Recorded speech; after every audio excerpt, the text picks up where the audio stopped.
Nöron misyon olarak disiplinler arası bir anlayışla nörobilim alanında araştırmalar yürütmek ve buradan elde edilecek bilgi ve teknolojiyi toplumla paylaşmayı belirlemiştir. Nörondaki araştırmalar sonucu elde edilecek veriler bir taraftan somut teknolojilerin geliştirilmesini, diğer taraftan etki değeri yüksek yayınların ortaya çıkmasını mümkün kılacaktır.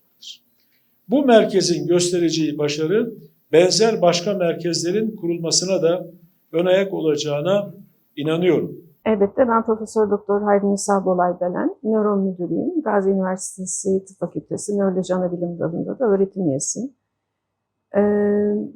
Bizim için gurur verici bir gelişme.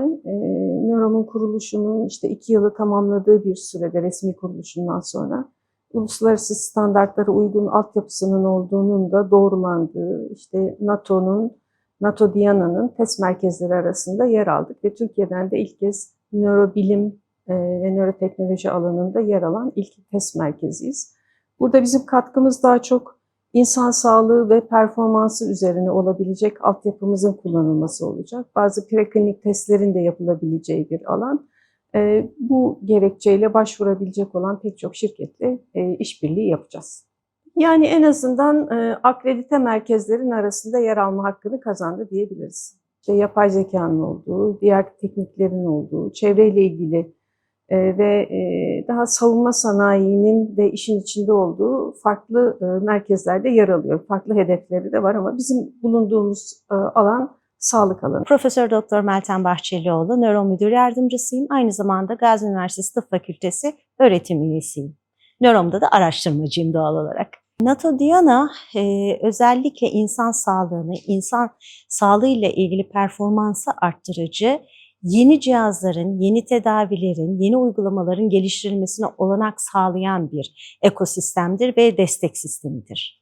Türkiye için anlamı NATO içindeki diğer bu konuda çalışan araştırmacılarla birlikte Türk araştırmacıları da patente gidebilecek, ürüne gidebilecek daha büyük çaplı projeleri verebilecek olmalarıdır. Önemli olan teoride kalan projeler değil ama piyasaya çıkabilecek, ürüne yönelebilecek projelerin geliştirilmesidir. Bu tür uluslararası ağlarla ilgili Sanayi ve Teknoloji Bakanlığı, NATO Diana ya da başka ağlar olsun bizi her zaman aklında tutuyor ve bize uygun olanlara yönlendiriyor ve katılmamız için de teşvik ediyor. Bu şekilde söyleyebiliriz. Dolayısıyla Sanayi ve Teknoloji Bakanlığı'nın aynı şekilde teşvikiyle ve bizi anlatmasıyla bu ağı biz de detaylı bir hazırlık süreci geliştirdik. Kendi kurumsal kapasitemizi, olanaklarımızı iyi anlatmamız gerekiyordu. Çünkü kolay değil böyle bir ağa katılmak. Biz de bu hazırlıkları yaptıktan sonra, başvurduktan sonra kabul edildik ki açıkçası bizim açımızdan da çok hızlı ve sevindirici bir gelişme oldu. Laboratuvarımız sosyal nörobilim çalışmaları ve şu anda gördüğünüz bana da bakan robotik, nörorobotik ve nörorehabilitasyon özellikle laboratuvarımız NATO Diana'nın hedefleriyle, ürün geliştirme hedefleriyle birebir uyumluluk göstermektedir ve çok önemlidir açıkçası. Aslında biz çok kuvvetli bir temelle, bilimsel temelle bu binanın içine girdik. Dolayısıyla devletin de verdiği olanaklarla bu kurulan bina ve altyapı ki Türkiye'de eşi benzeri olmayan bir altyapı kuruldu açıkçası. Kuvvetli bir bilimsel ve araştırma ekibiyle bir araya gelince 3 yılda olsa kuvvetli güzel bir ilerleme gösterebiliyor. İsmim Hulusi Kafalıgönül. Nörom'da araştırmacıyım. Ve özellikle bilişsel elektrofizyoloji altyapısının sorumlusuyum. NATO Diana, NATO'nun inovasyon hızlandırıcı programıdır.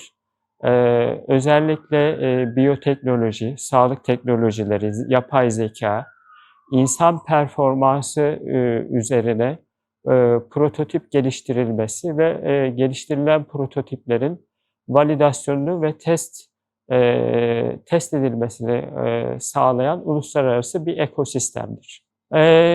Nörom'un öncelikle bu sisteme ve bu ağa katılması sadece Nörom için değil, Türkiye'nin bilimsel ve teknolojik görünürlüğünün uluslararası düzeyde artmasını da sağlayacak bir gelişme bu. Umut Aygün, Nörom'da araştırmacıyım. Burada bir genç bir araştırmacı olarak buranın imkanlarını sonuna kadar kullanabildiğimiz ve hem kendimize hem de kuruma olabildiğince faydalı olacak çalışmalarda bulunabildiğimizi söyleyebilirim yani.